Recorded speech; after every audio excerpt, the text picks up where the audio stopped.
நம்ம ஒரு memory artist ஆகலாம்னா விட மாட்டானுங்க. சரி ஓகே, இப்போ ஒருத்தர் பேசியிருக்கார் கண்ணீர்னு.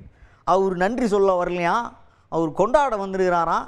என்னத்தை கொண்டாட வந்திருக்காரு, ஏன் நன்றி சொல்ல வரல, அவர் ஏன் நன்றி சொல்லணும் இருக்குல்ல. இந்த கண்டென்ட் என்ன, யார் அவர் பேசுனது, இந்த குரலுக்கு யார் சொந்த குரலுக்கு இல்லை, அவர் குரலுக்கு யார் சொந்தக்காரர் பார்த்துருவாங்க. மக்கள் நீதி மய்யம் கட்சியின் தலைவர் கமல்ஹாசன்.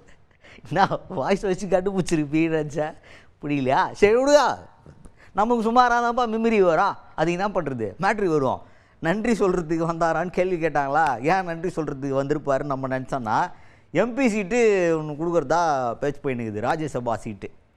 அதுக்கு ஒரு வேளை உங்களுக்கு கொடுத்துட்டாங்கன்னு சொல்லிட்டு உங்கள் பங்காளி நன்றி சொல்ல வந்தீங்களா முதல்வரை பார்த்து அப்படின்ற மாதிரி ஒரு கேள்வி கேட்க, அது என்ன சொல்லியிருக்காங்க அப்படின்னா, இல்லை இப்போ நமக்கு தீர்ப்பு வந்துருக்குது, ஆளுநருக்கு எதிரான தீர்ப்பு சுப்ரீம் கோர்ட்டில் வந்துருக்கு, அதை கொண்டாடுறதுக்காக வந்துடும். தமிழ்நாட்டில் கொண்டாடினா பார்த்தாது, இந்திய அளவில் கொண்டாட வேண்டும் அப்படின்ற மாதிரி கொண்டாட்டத்தை பற்றி சொல்லியிருக்காரு. ஏன்னா இந்திய அளவில் ஏன் கொண்டாடணும்னு சொல்கிறாங்கன்னா, இந்த தீர்ப்பு எல்லாருக்கும் தெரியப்படுத்தணும். ஆளுநருக்கு எதிராக தமிழ்நாடு ஒரு கேஸ் நடத்துச்சு, அதில் ஆளுநருக்கு எதிராக தீர்ப்பு வந்திருக்கு, அதை இந்திய மக்களை நீங்களாம் தெரிஞ்சுக்கிங்க, நாளைக்கு உங்கள் ஸ்டேட்டில் ஏதாவது பிரச்சனைனா யூஸ் பண்ணிக்கிங்க அப்படின்னு சொல்கிறதுக்கான ஒரு கொண்டாட்டமாக இருக்கணும்னு அழுத்தம் திருத்தமாக பேசியிருக்கார் கமல்ஹாசன் அவர்கள். நான் வரும்போதே கேள்வி கேட்டாங்க, நன்றி சொல்ல வந்திருக்கீங்களான்னு.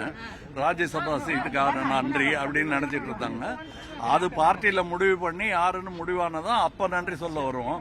இப்ப வந்தது நன்றி சொல்லல, கொண்டாட வந்திருக்கோம். இந்த தீர்ப்பு நமக்கு சாதகமாக என்று சொல்வதை விட இந்தியாவுக்கே சாதகமான ஒரு தீர்ப்பை இவங்க போட்ட கேஸ்னால வந்திருக்குங்கிறதுனால கொண்டாடப்பட வேண்டியவர்கள் இவர்கள். அதனால அந்த கொண்டாட்டத்துக்காக தான் நான் வந்தேன்.